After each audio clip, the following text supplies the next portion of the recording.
Hi friends, ഞാനിന്ന് ഒരു തേങ്ങയുടെ തേങ്ങാപ്പാൽ മാത്രം യൂസ് ചെയ്ത് നമുക്ക് വളരെ എളുപ്പത്തിൽ നല്ല ടേസ്റ്റിൽ ചെയ്തെടുക്കാൻ പറ്റുന്ന അരിപ്പായസത്തിൻ്റെ റെസിപ്പിയാണ് ഷെയർ ചെയ്യുന്നത്.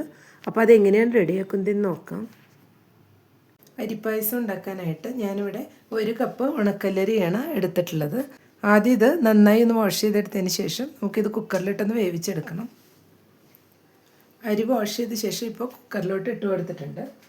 നമുക്കിത് ഉരുളിയിൽ വേണമെങ്കിലും വേവിച്ചെടുക്കാം. കുക്കറിൽ വേവിച്ചെടുക്കുമ്പോൾ പെട്ടെന്ന് തന്നെ റെഡിയായി കിട്ടും. അതുകൊണ്ടാണ് കുക്കറിൽ വേവിച്ചെടുക്കുന്നത്. ഇതിലോട്ട് ഇനി തേങ്ങയുടെ 3/4 പാൽ ഒഴിച്ചു കൊടുക്കണം. 3.5 കപ്പ് 3/4 പാലാണ് ഒഴിച്ചു കൊടുത്തിട്ടുള്ളത്. ഞാൻ പായസത്തിനായിട്ട് 1 തേങ്ങയുടെ പാലാണ് എടുത്തിട്ടുള്ളത്. ഒരു മീഡിയം സൈസ് തേങ്ങയുടെ പാലാണ്. അതിൽ നിന്ന് 3/4 പാൽ കുറച്ച് കൂടുതൽ വെള്ളം ഒഴിച്ചിട്ട് പിഴിഞ്ഞെടുത്തതാണ്. ഇതിനി 1 വിസിൽ ഹൈ ഫ്ലെയിമിലും 2 വിസിൽ ലോ ഫ്ലെയിമിലും വെച്ച് വരുത്തിയതിന് ശേഷം നന്നായി തന്നെ ഒന്ന് വേവിച്ചെടുക്കണം. അരി നന്നായി വെന്ത് വരുമ്പോഴാണ് പായസം നല്ല തിക്നെസ്സോട് കൂടി നല്ല ടേസ്റ്റിൽ നമുക്ക് ലഭിക്കുന്നത്. അരിയെല്ലാം നന്നായി വെന്ത ശേഷം ഇപ്പോൾ ഒരു പാത്രത്തിലോട്ട് മാറ്റിയിട്ടുണ്ട്. ഇതിലോട്ട് ഇനി ശർക്കര ഉരുക്കി വെച്ചതും കൂടെ ചേർത്ത് കൊടുക്കാം. 3 കപ്പ് ശർക്കരപ്പൊടി എടുത്തിട്ട് കുറച്ച് വെള്ളം ചേർത്ത് ഉരുക്കിയെടുത്തതാണ്. അതും കൂടി ഇതിലോട്ട് ഒഴിച്ചു കൊടുക്കാം. എല്ലാം കൂടെ നന്നായി ഒന്ന് മിക്സ് ചെയ്തെടുക്കാം. ഇനി ശർക്കരയുടെ മധുരമെല്ലാം അരിയിലൊന്ന് പിടിച്ചു വരണം. അതുവരെ ജസ്റ്റ് ഒന്ന് ഇളക്കി കൊടുക്കാം. ഒരു 2 മിനിറ്റ്സ് ഒന്ന് ഇളക്കി കൊടുത്താൽ മതിയാവും. ഇപ്പോൾ ശർക്കരപ്പാവെല്ലാം നന്നായി അരിയിൽ പിടിച്ചു വന്നിട്ടുണ്ട്.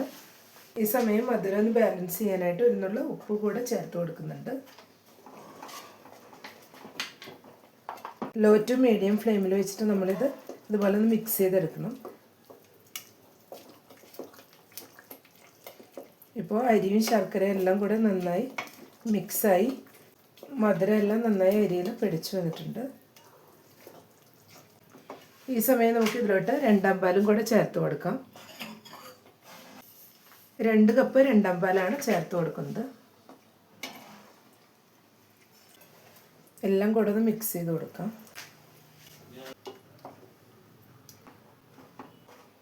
ഇപ്പോൾ 2/4 പാൽ ഒഴിച്ചതിന് ശേഷം നന്നായി തന്നെ മിക്സ് ചെയ്തെടുത്തിട്ടുണ്ട്. ഈ സമയം നമുക്ക് ഇതിലോട്ട് 1 ടേബിൾ സ്പൂൺ ഗീ ഒഴിച്ചു കൊടുക്കാം. എല്ലാം കൂടെ ഒന്നുകൂടെ ഒന്ന് മിക്സ് ചെയ്ത് കൊടുത്തിട്ടുണ്ട്. ഇനി ഇതൊരു 2-3 മിനിറ്റ്സ് ഒന്ന് ലോ ടു മീഡിയം ഫ്ലെയിമിൽ വെച്ച് ഒന്നുകൂടെ ഒന്ന് ഇളക്കി കൊടുക്കാം. വീഡിയോ കണ്ടുകൊണ്ടിരിക്കുമ്പോൾ ഇഷ്ടപ്പെടുകയാണെങ്കിൽ ലൈക്ക് ചെയ്യാനും ഷെയർ ചെയ്യാനും സബ്സ്ക്രൈബ് ചെയ്യാത്തവർ സബ്സ്ക്രൈബ് ചെയ്യാനും മറക്കരുത്. കൂടെ തന്നെ ബെല്ലൈക്കൺ ഒന്ന് പ്രസ് ചെയ്ത ശേഷം അതിലുള്ള ഓൾ എന്നുള്ള ഓപ്ഷൻ ഒന്ന് എനേബിൾ ചെയ്ത് കൊടുക്കണേ. അപ്പോഴാണ് ഞാനിടുന്ന പുതിയ വീഡിയോസ് എല്ലാം നോട്ടിഫിക്കേഷൻസ് ആയിട്ട് എല്ലാവർക്കും കറക്റ്റായിട്ട് ലഭിക്കുന്നത്. ഇപ്പോൾ 2-3 മിനിറ്റ് കൂടെ എല്ലാം കൂടെ ഒന്ന് മിക്സ് ചെയ്തെടുത്തിട്ടുണ്ട്. ഇതിലോട്ട് ഇനി 2-3 ഏലക്കായയും അല്പം പഞ്ചസാരയും കൂടെ ഒന്ന് പൊടിച്ച് വെച്ചതാണ്. അതും കൂടെ ചേർത്ത് കൊടുക്കാം. നമുക്ക് വേണമെങ്കിൽ ചുക്കും ജീരകവും കൂടെ പൊടിച്ചിട്ട് വേണമെങ്കിലും ചേർത്ത് കൊടുക്കാം. ഞാനിപ്പോൾ ഏലക്കായ മാത്രമാണ് ചേർത്ത് കൊടുത്തിട്ടുള്ളത്. ഇപ്പോൾ എല്ലാം കൂടെ നന്നായി സെറ്റായി വന്നിട്ടുണ്ട്. ഇനി ഇതിലേക്ക് നമ്മൾ എടുത്ത് മാറ്റി വെച്ചിട്ടുള്ള 1/4 പാലും കൂടെ ചേർത്ത് കൊടുക്കണം. 1.5 കപ്പ് 1/4 പാലാണ് ചേർത്ത് കൊടുക്കുന്നത്.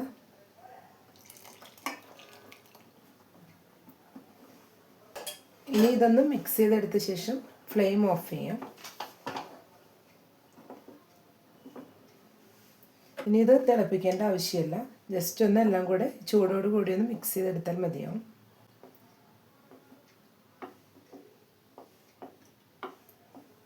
ഇനി നമുക്ക് അണ്ടിപ്പരിപ്പും മുന്തിരിയും കൂടി നെയ്യിലൊന്ന് ചൂടാക്കിയിട്ട് ചേർത്ത് കൊടുക്കാം.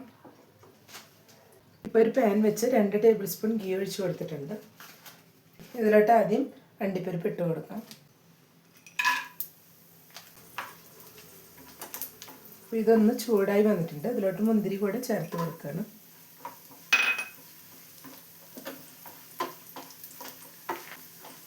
ഇപ്പോൾ രണ്ടും കൂടെ നന്നായി തന്നെ ഫ്രൈ ആയി വന്നിട്ടുണ്ട്. ഇനി ഇത് നമുക്ക് പായസത്തിലോട്ട് ഒഴിച്ചു കൊടുക്കാം.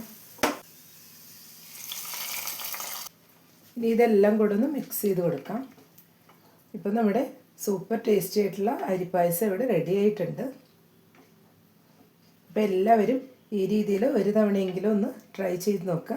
ഇഷ്ടപ്പെട്ടെങ്കിൽ ലൈക്ക് ചെയ്യാനും ഷെയർ ചെയ്യാനും കൂടെ തന്നെ ഫീഡ്ബാക്ക്സ് ഉണ്ടെങ്കിൽ അറിയിക്കാനും മറക്കരുത്. താങ്ക്